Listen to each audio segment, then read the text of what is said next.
दोस्तों, संसार में मनुष्यों पर दुख क्यों आते हैं? क्यों एक सच्चे मनुष्य पर समस्याएं आती हैं? क्यों एक विश्वासी के जीवन में परीक्षाएं और कठिन समय आते हैं? मित्रों, ये प्रश्न सभी मनुष्यों के मन में उठता है। पर क्या आप जानते हैं कि इसका एक विशेष कारण है? और यह सांसारिक नहीं, पर अलौकिक और आत्मिक बात है। मित्रों, यह अध्ययन इस प्रश्न का उत्तर देने में आपकी सहायता करता है या कर सकता है। तो यदि आप जानना चाहते हैं कि परीक्षाएं, परेशानी आपके जीवन में क्यों आती हैं, तो कृपया मेरे साथ इस अध्ययन में शामिल हो जाइए और उन बातों को जानिए।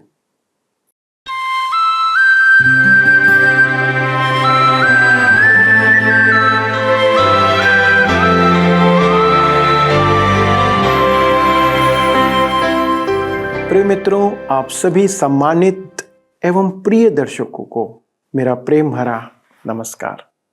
मैं बड़े ही हर्ष और आदर के साथ आपका इस सत्य वचन बाइबल अध्ययन में स्वागत करता हूं। आशा है आप स्वस्थ और सुरक्षित हैं तथा आज भी अपने पसंदीदा कार्यक्रम में परमेश्वर का वचन सुनने के लिए तैयार बैठे हैं। मित्रों, परमेश्वर का वचन हम में विश्वास उत्पन्न करता है और वही विश्वास इस संसार में हमारे जीवन जीने की सामर्थ है। आपको याद होगा कि हम पतरस की पहली पत्री पर मनन कर रहे हैं और आज हम आगे बढ़ते हुए पहले अध्याय के 7वें पद से आगे बढ़ेंगे। दोस्तों, आज हम विश्वास के परखे जाने के बारे में देखेंगे। जैसे सोना या चांदी को आग में डालकर परिशुद्ध किया जाता है, वैसे ही विश्वासियों के विश्वास को भी परमेश्वर के द्वारा परखा जाता है। दोस्तों, इस परखे जाने का क्रम जीवन भर चलता रहता है और उसका प्रतिफल हमें यीशु मसीह के प्रकट होने के समय पर प्राप्त होगा। मित्रों, आज हम यह भी देखेंगे कि हमारा प्रेम परमेश्वर और मसीह यीशु के लिए कैसा है, उसको जानेंगे।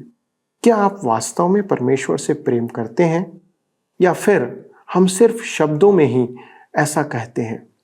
हम में से किसी ने मसीह यीशु को नहीं देखा, पर हम बिना देखे ही उस पर विश्वास करते हैं, जो हमने उसके वचनों के द्वारा उसे जाना है, अर्थात इस पवित्र बाइबल के द्वारा।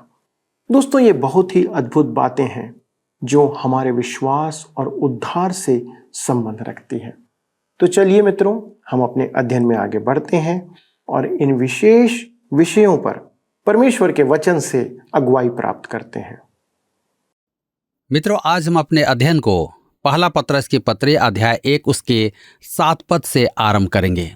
पिछले अध्ययन में हमने देखा था कि हमारे प्रभु यीशु मसीह के परमेश्वर और पिता का धन्यवाद हो, जिसने यीशु मसीह को मरे हुओं में से जी उठने के द्वारा अपनी बड़ी दया से हमें जीवित आशा के लिए नया जन्म दिया, अर्थात एक अविनाशी और निर्मल और अजर मिरास के लिए जो तुम्हारे लिए स्वर्ग में रखी है, जिनकी रक्षा परमेश्वर के सामर्थ्य से विश्वास के द्वारा उस उद्धार के लिए जो आने वाले समय में प्रकट होने वाली है की जाती है। इस कारण तुम मगन होते हो, यद्यपि अवश्य है कि अभी कुछ दिन के लिए नाना प्रकार की परीक्षाओं के कारण दुख में हो। तो आइए अब हम आगे बढ़ते हैं। पहला पतरस की पत्री 1 अध्याय उसके 7 पद। यहाँ पर लिखा है, और यह इसलिए है कि तुम्हारा परखा हुआ विश्वास, जो आग से ताए हुए नाशवान सोने से भी कहीं अधिक बहुमूल्य है, यीशु मसीह के प्रकट होने पर प्रशंसा और महिमा और आदर का कारण ठहरे। मेरे मित्रों, पतरस यहाँ एक अति उत्तम उदाहरण देता है और एक महान शब्द का प्रयोग करता है, बहुमूल्य। मेरी एक जानकार महिला इस बहुमूल्य शब्द का बहुत उपयोग करती है। उसके लिए सब कुछ बहुमूल्य है। वह कहती है कि मैं बहुमूल्य हूँ, हमारा टीवी कार्यक्रम बहुमूल्य है, मैंने कभी कुछ कहा तो वह भी उसके लिए बहुमूल्य है। वह अपनी सहेलियों से भेंट करने के समय को भी बहुमूल्य कहती है। अपनी सहेलियों के साथ वह भोजन करती है तो वह भी उसके लिए बहुमूल्य होता है। अतः बहुमूल्य शब्द स्त्रियों का शब्द है, परंतु यहाँ एक कठोर मछुआरा पतरस इसका उपयोग कर रहा है। वह कहता है कि हमारे विश्वास का परखा जाना बहुमूल्य है। वह 7 बार बहुमूल्य शब्द का उपयोग करता है। कहता है, तुम्हारा परखा हुआ विश्वास जो आग से ताए हुए सोने से भी कहीं अधिक बहुमूल्य है। सोने को आग में डालने का अर्थ यह नहीं कि उसे नष्ट किया जा रहा है, परंतु यह है कि उसे परिशुद्ध किया जा रहा है। आगे चलकर पतरस हमारे प्रभु यीशु के लिए भी इस उपमा का उपयोग करता है। हम सोने चांदी से नहीं, हमारे प्रभु यीशु के बहुमूल्य लहू के द्वारा मुक्ति पाए हुए हैं। परमेश्वर भी हमें परखने के लिए आग में डालता है। वह हमें नष्ट नहीं करना चाहता है, वह हमें परिशुद्ध सोना बनाना चाहता है। मेरे मित्रों, मसीही चरित्र का निर्माण इसी से होता है। आग में तपने से सोने का मैल दूर होता है और बहुमूल्य सोना उभर आता है। यह परमेश्वर की विधि है, यह परमेश्वर की पाठशाला है। आज इस शिक्षा का प्रचार नहीं किया जाता है, इसकी अपेक्षा हमें आत्मनिर्भर होने की शिक्षा दी जाती है। हम सिद्ध नहीं हैं, हम आत्मनिर्भर नहीं हैं, हम परमेश्वर के समक्ष पापी हैं, और जब हम उसके पास आते हैं तब वह हमें प्रभु यीशु के लहू के द्वारा अपने अनुग्रह से बचा लेता है। वह हमें परीक्षाओं के द्वारा सिखाता है, वह परीक्षाओं के द्वारा हमें अपने निकट लाता है। सिद्धता पाने के लिए छोटा रास्ता नहीं है। जी हाँ, सब युक्तियां बंद गली हैं। हमें सिद्धता प्राप्त कराने के लिए परमेश्वर द्वारा परीक्षाएं भेजी गई हैं। आगे कहता है, यीशु मसीह के प्रकट होने पर, मेरे विचार में प्रभु यीशु के प्रकट होने पर हम परीक्षाओं के लिए परमेश्वर को धन्यवाद करेंगे। अति संभव है कि हम उस समय सोचें, काश हम पर और अधिक परीक्षाएं आई होती। उसकी उपस्थिति में हम परीक्षाओं के महत्व को समझेंगे। पतरस की परीक्षाओं पर ध्यान दें। इस पत्र को लिखते समय उसके सामने क्रूस की मृत्यु खड़ी थी। वह कहता है कि परीक्षाएं प्रभु यीशु की उपस्थिति में हमें सोने के समान शुद्ध कर देंगी। हमें इसी की बाट जोहना है। पहला पतरस 1 अध्याय उसके 8 पद में लिखा है, उससे तुम बिन देखे प्रेम रखते हो, और अब तो उस पर बिन देखे भी विश्वास करके ऐसे आनंदित और मगन होते हो जो वर्णन से बाहर और महिमा से भरा हुआ है। मेरे मित्रों, हमारे लिए इस पद का महत्व महान है। स्मरण रखें कि पतरस प्रभु यीशु के साथ 3 वर्ष दिन रात रहा था। उस समय तो वह गलतियों का पुतला था, परंतु एक दिन सुबह के समय गलील सागर के तट पर प्रभु यीशु ने रात भर मछली पकड़ने वाले इन मछुआरों के लिए नाश्ता तैयार किया। मेरे विचार में वह पतरस ही की प्रतीक्षा कर रहा था, और मुझे तो उससे यह आशा थी कि वह पतरस से कहे, पतरस, मैं तुझ पर विश्वास नहीं कर सकता। तूने मेरा इनकार क्यों किया? मैं तुझे काम में नहीं ले सकता। तू विश्वास योग्य व्यक्ति नहीं है। परंतु प्रभु यीशु ने ऐसा नहीं कहा। जी हां, इसकी अपेक्षा उसने पूछा, क्या तू मुझसे प्रेम करता है? उसका प्रश्न यही है, क्या तू मुझसे प्रेम करता है? वह उतावला पुरुष अब शांत स्वभाव का हो चुका था। उसने कहा, प्रभु तू तो सब कुछ जानता है, मैं तुझसे प्रेम करता हूं।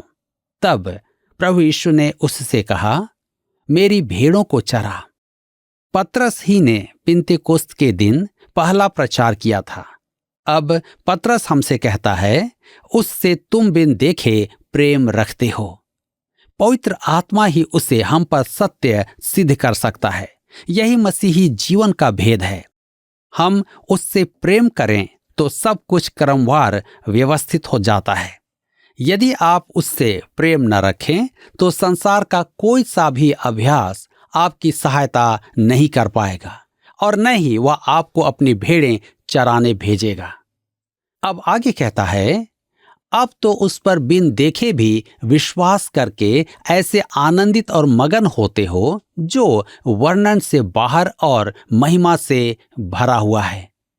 क्या इसे सुनकर आपके दिल की धड़कनें बढ़ गई है? क्या आप उससे सच में प्रेम रखते हैं, या आपका धर्म अर्थहीन है? मेरे मित्रों, प्रभु यीशु महान है। पतरस उससे प्रेम करता था, पौलुस उससे प्रेम करता था, सब सच्चे भक्त उससे प्रेम करते थे और करते हैं। मैं आशा करता हूं कि आप भी उससे प्रेम करते हैं। यदि आप उससे प्रेम करते हैं तो आपकी अनेक समस्याएं दूर हो जाएंगी, पति पत्नी के संबंध सुधर जाएंगे। यह एक उत्तम बात है कि प्रभु यीशु के प्रेम के कारण हमारे मन परस्पर एक दूसरे से मेल खाते हैं। आपकी कलीसिया में ही नहीं, आपके परिवार में भी यह प्रेम सहायक सिद्ध होगा। प्रभु यीशु से प्रेम रखने के कारण विश्वासी परस्पर मेल रखते हैं। यदि आप उससे प्रेम रखते हैं तो आपके सब संबंधों में आपको सहायता मिलेगी। आगे कहता है, ऐसे आनंदित और मगन होते हो जो वर्णन से बाहर और महिमा से भरा हुआ है। प्रभु यीशु से प्रेम करना आनंददायक है। क्या आप आनंदित विश्वासी हैं? आपको होना भी चाहिए। आप एक राजा की संतान हैं और आपको एक दिन मीरास मिलने वाली है। उसकी संतान होना कैसा महान है। पहला पतरस की पत्र 1:9 में आगे लिखा है, और अपने विश्वास का प्रतिफल अर्थात आत्माओं का उद्धार प्राप्त करते हो। उद्धार पुराने नियम में भविष्यवाणी का विषय था। भविष्यद्वक्ता और प्रेरित दोनों ही ने इसकी सत्यता की गवाही दी है। यह विश्वास के कारण उत्पीड़ित तितर बितर यहूदी विश्वासियों के लिए कैसे आनंद की बात थी। हम आगे देखते हैं कष्ट वहन और धर्मशास्त्र। पहला पतरस 1:10 में लिखा है, इसी उद्धार के विषय में उन भविष्यद्वक्ताओं ने बहुत खोजबीन और जांच पड़ताल की, जिन्होंने उस अनुग्रह के विषय में जो तुम पर होने को था भविष्यवाणी की थी। इसकी भविष्यवाणी सब भविष्यद्वक्ताओं ने की थी। पहला पतरस 1:11 में आगे लिखा है, उन्होंने इस बात की खोज की कि मसीह का आत्मा जो उनमें था और पहले ही से मसीह के दुखों की और उसके बाद होने वाली महिमा की गवाही देता था, वह कौन से और कैसे समय की ओर संकेत करता था। भविष्यद्वक्ताओं ने प्रभु यीशु के कष्टों और परमेश्वर के अनुग्रह की चर्चा की थी। यशायाह नबी की पुस्तक अध्याय 53, भजन संहिता 22 तथा अन्य अनेक धर्मशास्त्र के अंश इसकी चर्चा करते हैं। आगे कहता है, उसके बाद आने वाली महिमा। यशायाह की पुस्तक अध्याय 11 और भजन संहिता 45 में इसका उल्लेख है। भविष्यद्वक्ताओं ने प्रभु यीशु के कष्टों और इस पृथ्वी पर उसके राज्य की महिमा एवं प्रभुत्व की चर्चा की है। तब कहता है, मसीह का आत्मा जो उनमें था। इससे स्पष्ट होता है कि भविष्यद्वक्ता परमेश्वर के आत्मा की प्रेरणा से भविष्यवाणी करते थे। परमेश्वर के वचन में अनेक संदर्भ हैं जो आत्मा की प्रेरणा का उल्लेख करते हैं। यह पद उनमें से एक है। उन्होंने परमेश्वर के आत्मा के प्रेरणा से लिखा है। उन्होंने जो लिखा उसे वे स्वयं नहीं समझ पाए थे। उन्होंने परिश्रम से अर्थ जानने का प्रयास किया। कहता है, उन्होंने इस बात की खोज की कि मसीह का आत्मा जो उनमें था और पहले ही से मसीह के दुखों की और उसके बाद होने वाली महिमा की गवाही देता था, वह कौन से और कैसे समय की ओर संकेत करता था। पुराने नियम में प्रभु यीशु के कष्टों के अनेक संदर्भ हैं। अनेक पद मसीह यीशु की प्रभुता और उसके राज्य की चर्चा भी करते हैं। अनुग्रह और महिमा एक साथ हैं। उनके लिए यह समझना कठिन था। यशायाह ने अध्याय 53 में प्रभु यीशु के कष्टों के बारे में लिखा था। अध्याय 11 में उसने प्रभु यीशु के राज्य की चर्चा की थी कि वह पृथ्वी पर अपना राज्य स्थापित करने के लिए सामर्थ्य और महिमा में आएगा। यह विरोधाभास भविष्यद्वक्ताओं के लिए उलझन का कारण था। अतः वे यही प्रयास करते थे कि इन दोनों बातों के सच होने की खोज करें। उन्होंने भविष्य में यह 2 पर्वत चोटियां देखी थीं, परंतु उनके मध्य समय की खाई को वे देख ना पाए। आज हम इस खाई में उपस्थित हैं। प्रभु यीशु के कष्टों का बीता हुआ समय और उसकी महिमा का भविष्य। इससे हमें सहायता मिलेगी कि हम प्रभु यीशु के कष्टों को एक पर्वत चोटी और उसकी भावी महिमा को दूसरी पर्वत चोटी स्वरूप देखें। यदि हमारे सामने दो पर्वत चोटियां हों तो देखने में वे आपस में जुड़ी हुई दिखाई देती हैं, परंतु सच तो यह है कि उनके मध्य की दूरी कई मील की होती है। उन्हें दूर से देखने पर वे जुड़ी हुई दिखाई देती हैं। इसी प्रकार भविष्यद्वक्ताओं ने जब दूर भविष्य में देखा तो उन्हें प्रभु यीशु के कष्ट और उसकी महिमा एक साथ दिखाई दिए। मेरे विचार में उस युग के विचारक कहते होंगे, धर्मशास्त्र अपना ही विरोध करता है। दो विपरीत बातें एक साथ नहीं हो सकती।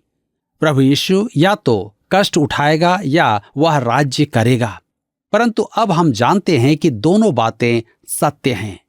इन दोनों के मध्य की खाई कलीसिया का युग है, जिसे अब तक 2000 वर्ष हो चुके हैं।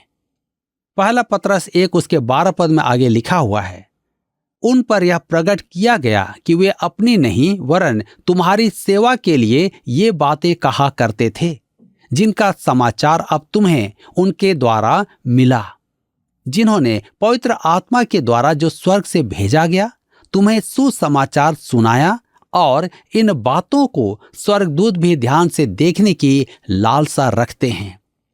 मेरे प्रियो, प्रेरित कहते थे, हम वही बात सुनाते हैं जो भविष्यद्वक्ताओं ने कही थी।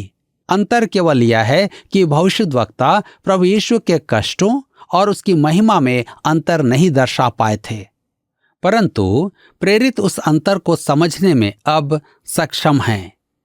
लिखा है, इन बातों को स्वर्गदूत भी ध्यान से देखने की लालसा रखते हैं। मेरे विचार में स्वर्गदूत भी स्वर्ग से देखकर अचंभा करते होंगे, हम इस महान संदेश को क्यों नहीं सुनाते हैं। उनकी अपनी मनोकामना है कि वे संसार में आकर इस संदेश को सुनाएं। आपको स्मरण होगा कि जिब्राइल ने मरियम और फिर यूसुफ को संदेश सुनाया था कि प्रभु यीशु का जन्म होगा। उसने जकरिया से भी कहा था कि उसको पुत्र प्राप्ति होगी, जिसका नाम यूहन्ना रखा जाए। वह प्रभु यीशु का अग्रदूत होगा। मेरे विचार में जिब्राइल सोचता रहा होगा कि वह आकर मुझसे कहे कि मैं अधिक परिश्रम नहीं कर रहा हूं, क्योंकि यह मेरी कल्पना से अधिक महान कार्य है, परंतु परमेश्वर उसे रोकता है और कहता है कि वह मुझ जैसे अकिंचन मानव को ही काम में लेगा। आज परमेश्वर मनुष्य को ही साधन बनाता है। यह युग स्वर्गदूतों की सेवा का समय नहीं है, यह पवित्र आत्मा के कार्य का युग है। रोमियो के पत्र 8 अध्याय उसके 9 पद में पौलुस कहता है, परंतु जबकि परमेश्वर का आत्मा तुम में बसता है तो तुम शारीरिक दशा में नहीं परंतु आत्मिक दशा में हो। यदि किसी में मसीह का आत्मा नहीं तो वह उसका जन नहीं। यदि आप प्रभु यीशु के हैं तो उसका आत्मा आप में अंतर्वास करता है। ऐसी दशा में आप क्या सोचते हैं कि स्वर्गदूत आप में पवित्र आत्मा से बढ़कर काम कर सकता है? आज का हमारा युग पवित्र आत्मा का युग है, अनुग्रह का युग है, जिसमें परमेश्वर का आत्मा मसीह की बातों को लेकर हम पर प्रकट करता है। मित्रों, आपने देखा कि हमारा विश्वास बहुमूल्य है। जिस विश्वास के द्वारा आपने उद्धार पाया है, परमेश्वर उसे परखता भी है। परखने का कार्य किसी को दोषी साबित करने के लिए नहीं, पर उसे सिद्ध प्रकट करने के लिए किया जाता है। जब एक विद्यार्थी की परीक्षा ली जाती है तो उसके द्वारा उसे अगली कक्षा में भेजा जाता है। हमारे सांसारिक जीवन में भी परीक्षाएं हमारी तरक्की का कारण होती हैं। एक विद्यार्थी परीक्षा के द्वारा यह प्रकट करता है कि वह अगली कक्षा में जाने के योग्य है। दोस्तों, उसी प्रकार आत्मिक जीवन में हमारी परीक्षा हमारे विश्वास को परखती है और हमें परमेश्वर के राज्य में प्रवेश करने की बात को साबित करती है कि हम ये चाहते हैं, हम इस योग्य ठहराए गए हैं। दोस्तों, आपने सुना कि उद्धार पुराने नियम में एक अनहोनी बात थी, यद्यपि कि पुराने नियम के भविष्यवक्ताओं पर यह प्रकट किया गया था, पर वे इस बात से अनजान थे कि कैसे मसीह के दुख उठाने और उसकी महिमा के द्वारा लोगों को उद्धार प्राप्त होगा। दोस्तों, इसका प्रगटीकरण केवल परमेश्वर के आत्मा के द्वारा संभव हुआ था, पर यह भविष्य के लिए रखा गया था, जिसे आज आप और मैं अनुभव कर सकते हैं या कर रहे हैं। दोस्तों, परमेश्वर ने ऐसे ही हर एक विश्वासी के लिए भविष्य में मिरास रखा है, जो समय आने पर विश्वासियों को प्रदान किया जाएगा। हमें केवल विश्वास के साथ जीवन व्यतीत करना है, क्योंकि इसी विश्वास के द्वारा जो परखा जाता है, हम परमेश्वर को प्रकट करते हैं कि हम परमेश्वर के साथ रहना चाहते हैं, हम उससे प्रेम करते हैं और हम उस स्थान पर रहने के लिए ललायित हैं जहां परमेश्वर ने हमें रहने के लिए स्थान दिया है। दोस्तों, क्या आपका जीवन इस बात को प्रकट कर रहा है कि आप उद्धार प्राप्त हैं? आप परमेश्वर के साथ रहने के लिए प्रतिबद्ध हैं। आपके लिए वह स्थान अत्यंत मायने रखता है और आप वहां रहने के लिए सब कुछ त्याग कर सकते हैं। आइए मित्रों, हम अपने जीवन से इस बात को संसार पर और परमेश्वर को प्रकट करते रहें। आइए मित्रों, मिलकर प्रार्थना करें। हमारे स्वर्गीय पिता, हम धन्यवाद देते हैं कि आपने हर एक विश्वास करने वाले के लिए एक मिरास रखा है। प्रभु, जब समय आएगा तो निश्चित तौर पर प्रभु आप हर एक विश्वासी को वो स्थान प्रदान करेंगे प्रभु, जिससे हम अनजान हैं, लेकिन हम केवल विश्वास के द्वारा उसे प्राप्त करने के लिए ललायित होते हैं। पिता परमेश्वर, हम आपसे विनती करते हैं, अनुग्रह करना प्रभु कि हम जीवन भर उस विश्वास को थामे रहें, दृढ़ता से प्रभु उस विश्वास के जीवन में हम चलते रहें, हमारा आचरण ऐसा हो। पिता, हमारी विनती है हमारे सभी दर्शकों के लिए कि प्रभु आप उन पर अपना अनुग्रह बनाए रखें, कोई भी ऐसी बात उन्हें उनके विश्वास से दूर ना करे, परंतु प्रभु हर एक परीक्षा में अनुग्रह करना कि वे जयवंत होने पाए। प्रभु, हम प्रार्थना करते हैं हमारे सब उन भाइयों के लिए जो अलग अलग स्थानों पर कार्यरत हैं।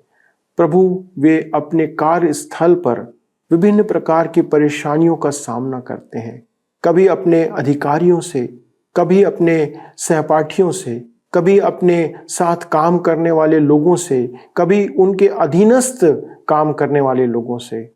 प्रभु, अनुग्रह करना कि ऐसी परिस्थिति में वे अपने विश्वास को थामे रहें, वे कोई ऐसा कार्य ना करें जिससे कि उनका विश्वास जो है वो अविश्वासी के रूप में प्रकट होने पाए, परंतु वे धैर्य के साथ अपने जीवन से आपकी महिमा के कार्य को प्रकट करें।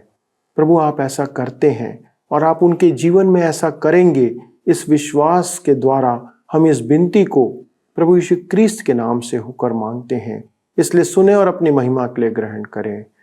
आमीन। प्रिय दोस्तों, आज के अध्ययन में शामिल होने के लिए धन्यवाद। हमारा कार्यक्रम YouTube पर उपस्थित है और आप वहां पर भी इसे देख सकते हैं, और मेरा निवेदन है कि आप इसके लिंक को अपने मित्रों के साथ शेयर करें ताकि वे इस कार्यक्रम को कम से कम YouTube पर देख सकें। लेकिन आप जो टेलीविज़न पर हमारे साथ जुड़े हुए हैं, आपसे मेरा निवेदन है, कृपया यदि आपने अब तक हमें कभी फ़ोन नहीं किया तो प्लीज़ आज अपना फ़ोन उठाइए, हमारे इस नंबर पर फ़ोन करें और बताइए कि आपको आज का ये अध्ययन कैसा लगा और कौन सी आशीष आज आपने पाई है। अगले प्रसारण तक प्रभु में बढ़ते जाइए। प्रभु आपको आशीष दे। आइए अब हम प्रश्न को देखें। पिछले प्रश्न का उत्तर है ए। यीशु मसीह। एक विश्वासी परमेश्वर के समक्ष यीशु मसीह की धार्मिकता में खड़ा होता है। आज के अध्ययन पर आधारित प्रश्न है, पवित्र आत्मा ही हम पर किसे सिद्ध या प्रकट कर सकता है? ए परमेश्वर को, बी पाप को, सी उद्धार को, डी मसीह यीशु को। मित्रों, इस प्रश्न का उत्तर हमें कल सुबह 6 बजे से पहले विकल्प ए, बी, सी या डी के साथ अपना नाम, पता, स्थान के साथ 9651433397 पर SMS या WhatsApp करें। क्या आपको यह कार्यक्रम पसंद आया? अभी हमें एक मिस कॉल करें और आप अगले विजेता हो सकते हैं।